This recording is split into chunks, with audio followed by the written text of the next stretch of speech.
Ours is a land of sages, known for bravery for ages. None can with it compete, its culture none can beat. Let's for it work hard, for its safety be on guard. Jai Hind, Happy Republic Day. Heartiest greetings to one and all. On the special occasion of Republic Day, Indic Researchers Forum, an independent think tank working on geopolitics, international relations, and national security through a civilizational perspective, is launching its 2.5 Front War chapter in the memory of late General Bipin Rawat, India's first Chief of Defence Staff. General Bipin Rawat sir's idea of 2.5 front war is an accurate representation of the complexity India faces in terms of its external and internal security. The concept of 2.5 front war explains the complex multi front and coordinated internal security concerns for India.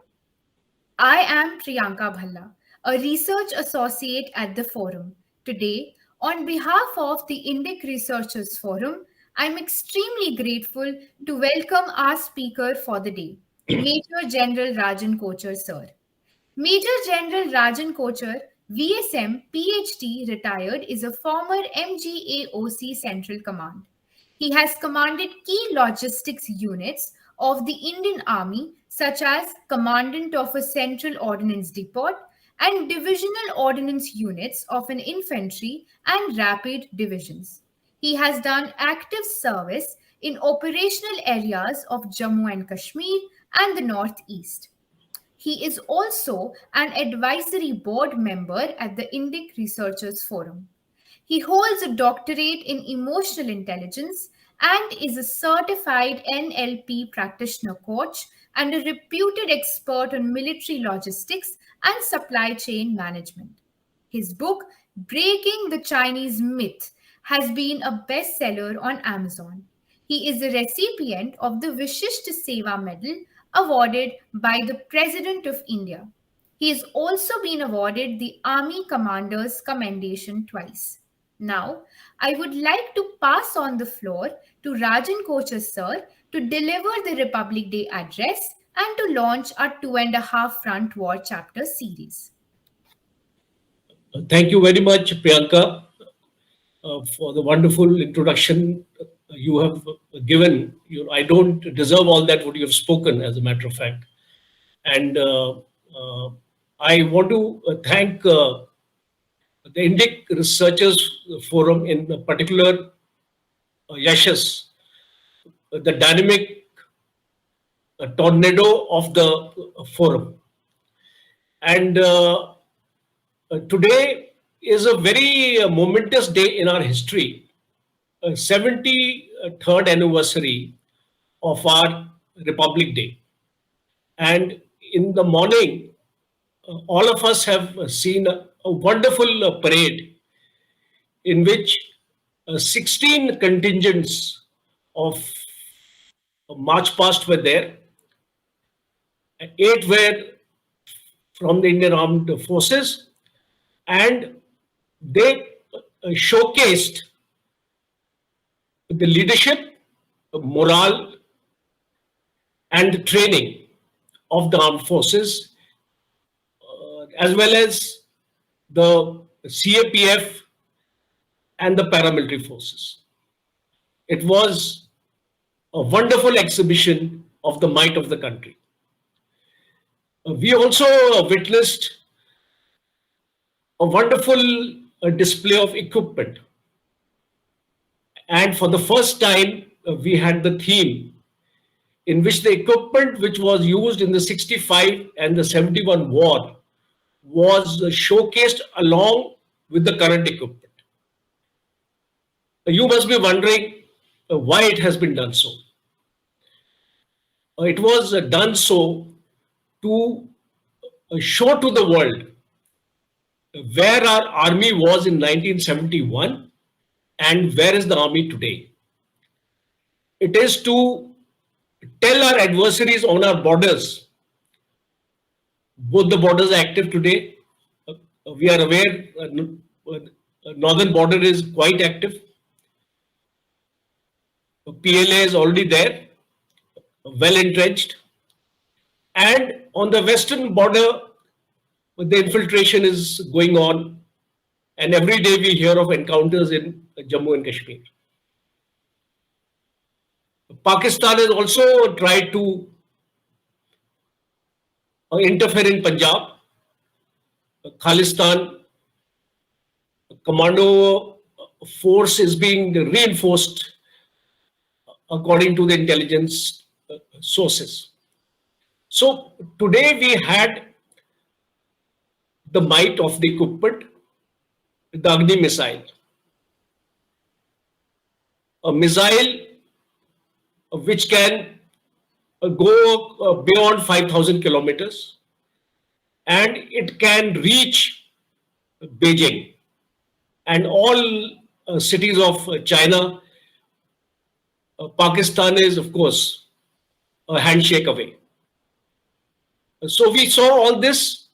We saw the Akash missile, a very potent surface-to-air missile.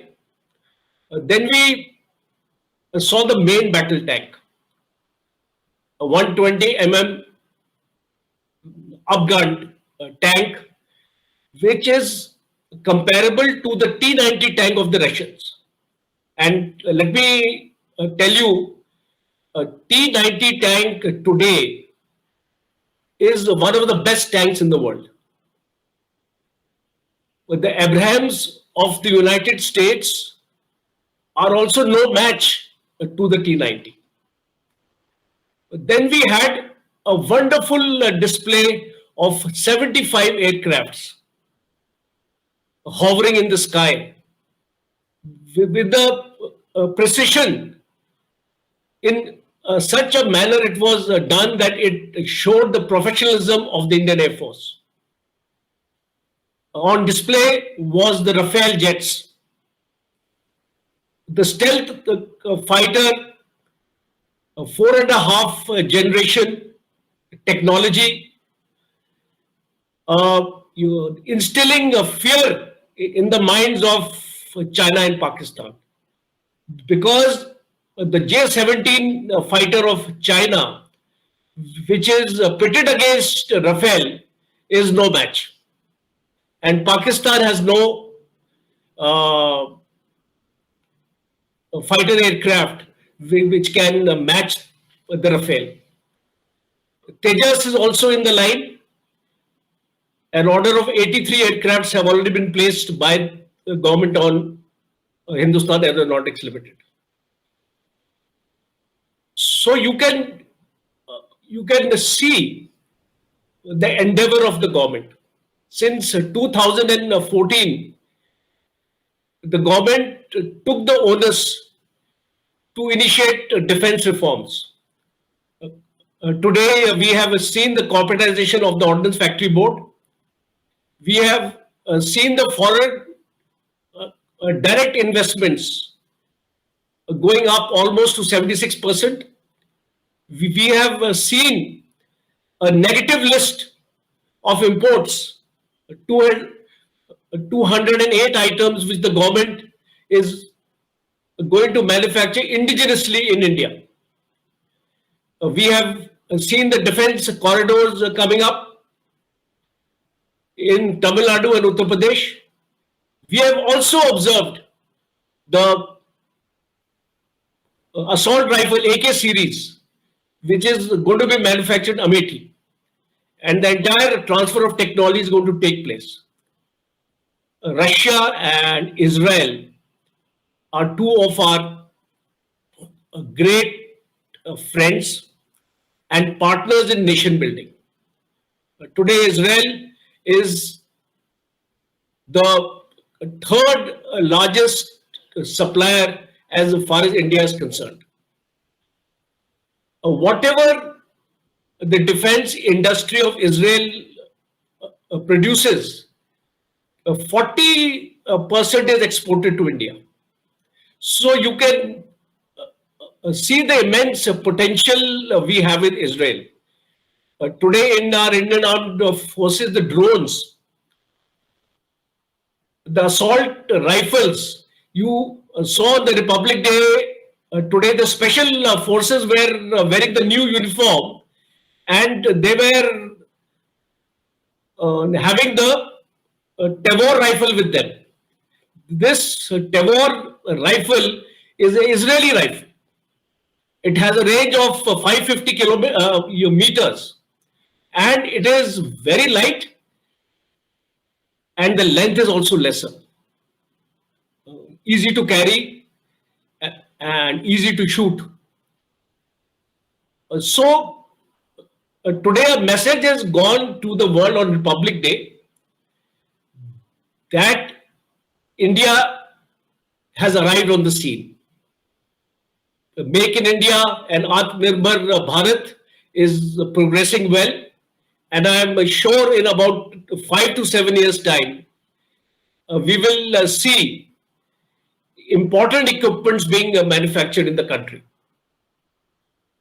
My message to the youth and all you young people today is strengthen your nation, make your country stronger. But the country needs your mind, needs your support. The people who want to contribute by joining the armed forces are most welcome. And those who don't want to join, but they can be a part of the process. You can become technology makers for us. You can have startups. Government has already sanctioned 200 crores budget for the startups. 1.5 crores per project. The government will fund you in case you are able to give the Indian Armed Forces a good project. Today we need surveillance and reconnaissance sensors. We need a drone anti-protection system because the drone threat has grown multifold. Today, the non-state actors, it's very, very easy to get a drone today. You can buy a drone from the internet itself. And the laws of the nations today do not prohibit use of drones because drones are used for multifarious activities. They are used for agriculture. They are used for medicine, so medical. They are used in various industries. So we can't put an end to the use of drones, but at the same time, we must have the counter drone measures in place. So my appeal to all of you young boys and girls, you are the most intelligent and hardworking people of the country, and we Indians are known to do well. The NASA, the space program in the United States, has more than 60% Indians working there. If you can do it in NASA, you can do it in India. Let's make a beginning, and I'm sure victory will be ours. With this message, I wish you all the very best. Godspeed. Jai Hind. But today, we are also here. The second part of my talk is on our fourth coming webinar, which is going to be held on the 11th and 12th of February 2022. This webinar is dedicated to the memory of General Bipin Rawat, CDS. And basically, it will talk about our internal security challenges, a 2.5 front war, which we are likely to face, And what do we mean by a two and a half front war? It is basically a war on the northern border, a war on the western border, and a half front is the gray zone warfare, the hybrid warfare as we call it. That is the warfare which will be inflicted by us within the country, by the terrorists, by the insurgents, by the youth who have been radicalized. So that is the greatest challenge. The army can fight China and Pakistan, but to fight internally with your own people at times, because many of them uh, you have joined hands with the enemy. A few of them, I'll say that, not many. So we need to be very circumspect about it. And you young researchers must be made aware of these things. You must be made aware of the problems the country is going to face as far as the internal security is concerned. And for this, we will be decoding the left wing extremism. We will be decoding the threat of Islamic terrorism. We will be decoding the rise and fall of the Kashmir jihad. We will be decoding the Khalistan movement. We would be decoding the northeastern insurgency. We would be discussing about the internal security challenges in the 21st century. We'll be analyzing the counter terrorism approach of India. And for this, we have invited eminent and senior officers of the Indian Army, of the Indian Air Force, of the police services, the foreign services, the CAPF, the paramilitary forces, as well as academicians, geostrategic experts who have got a very vast knowledge on the subject. So far, I have seen, because my association with this forum of ours is a few months old only, but I have seen the quality of work and the quantity of work of a very high standard. And I expect all of you to do even better and take our forum Indic to the towering heights of excellence. I wish you all the very best, and especially on this day, Republic Day, we wish good for the nation, and we all have to contribute to make the nation stronger. With this message, I say goodbye for today. God bless you. Jai Hind. Thank you, sir. On behalf of the Indic Researchers Forum, I would like to extend a hearty vote of thanks to you for enlightening us with your words of wisdom today. We are honored to have listened to your insights. On this note, I would like to also announce on behalf of our organization that the first webinar of our 2.5 Front War chapter on India's internal security challenges is on 11th and 12th of February. We request you all to follow us on our social media platforms to stay updated. The links to our social media handles are in the chat box. A nation's culture resides in the hearts and the souls of its people. With this quote in mind, I would like to call it a day, but once again, heartiest greetings on the 73rd Republic Day. Jai Hind.